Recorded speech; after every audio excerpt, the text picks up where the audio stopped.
Friend, Danny, Lightning, Mario, how's it going? We have a lot to talk about regarding Dying Light 2.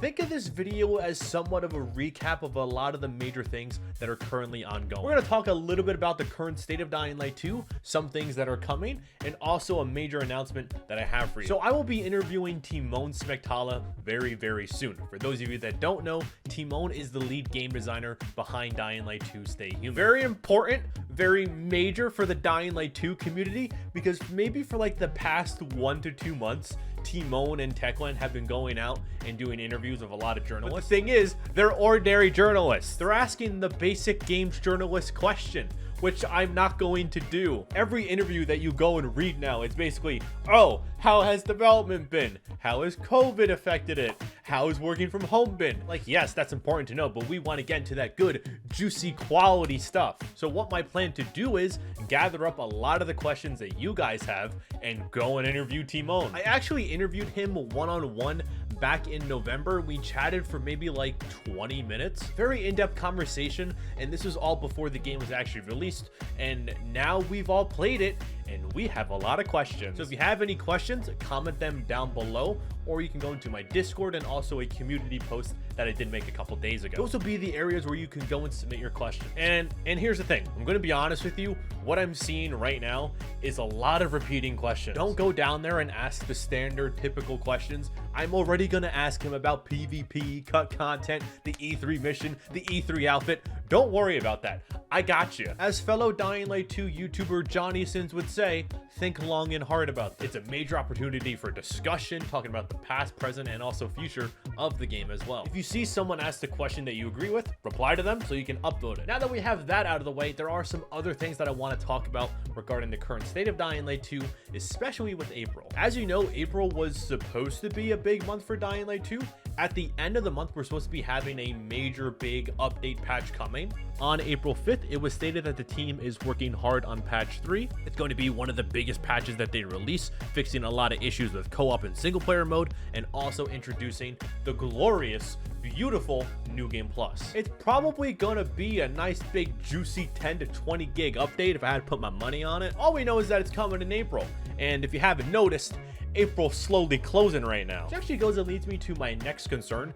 We actually haven't had anything content-wise updated into Dying Light 2 this month so far. Typically every year when it comes to Easter, Techland likes to go and do something for Dying Light. In the original, they had an event, but this year, they didn't do anything for the original, and they also didn't do anything for the sequel as well, which is an uh-oh. I mean, it's kind of obvious that they're slowly pushing Dying Light 1.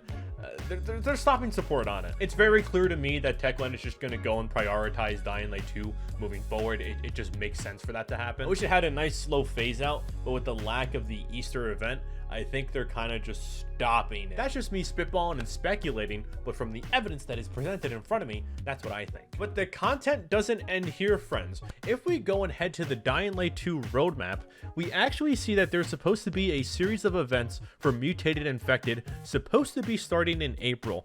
And as we can see, we're very close to the end of April. One of two things could have happened here. One, the event got delayed and then they kind of just didn't go and talk about it or address it. It's funny, if you're in my Discord, we have a Dying Light 2 news channel, and every time the Twitter account goes and makes a tweet, a lot of people are just expecting this series of Infected event, and it's not that. It's just wacky stuff, which is still good. It's still engaging for the community, but like what the community is normally used to is like an Easter event, and what we got this year is like, hey, you can go find some Easter eggs in Dying Light 2. You sold me there, Techland. I can't wait to go in and search for Easter eggs that probably won't spawn in for me anyways. I'm still not salty about that or anything, so it's okay. And of course, the second option, which I think is most likely, is that the Mutated Infected event will just be a part of that massive update that's supposed to be coming at the end of April. I'm throwing the very little money that I have on that right there. Really a 50-50 on trying to guess when this event is going to come out, because I couldn't tell you. I really hope it lives up to expectations, because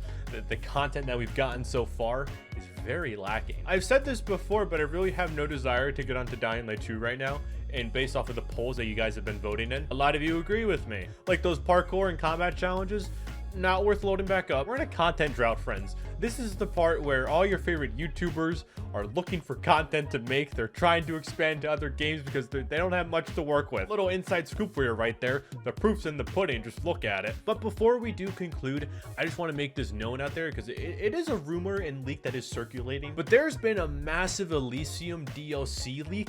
Like, it literally shows you a full quest in its entirety, dialogue by dialogue. You can go in and read from start to finish an entire quest that's not in the game, that may or may not be added at some point. We'll be covering the leak very soon on the channel. It's taken us a lot longer to edit than anticipated, but from the looks of this leak, it seems like there may be a horde mode, arena type of game mode coming at us later down the road. Massive for the community because that is end game content that we desperately need right now. Although it does seem like it's tied to Elysium, and it seems like Elysium may be coming, not the first DLC or second DLC, maybe sometime after that. See Elysium being the same size and scope as something like the following from the original. We're gonna have to wait and see. The full breakdown of that leak will be up very soon, so be there. But friends, to conclude, something major is coming for Dying Light 2.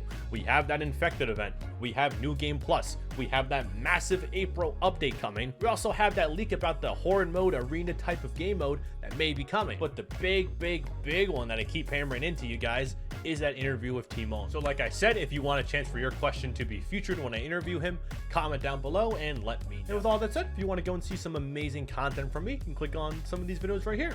Catch you later. Bye bye.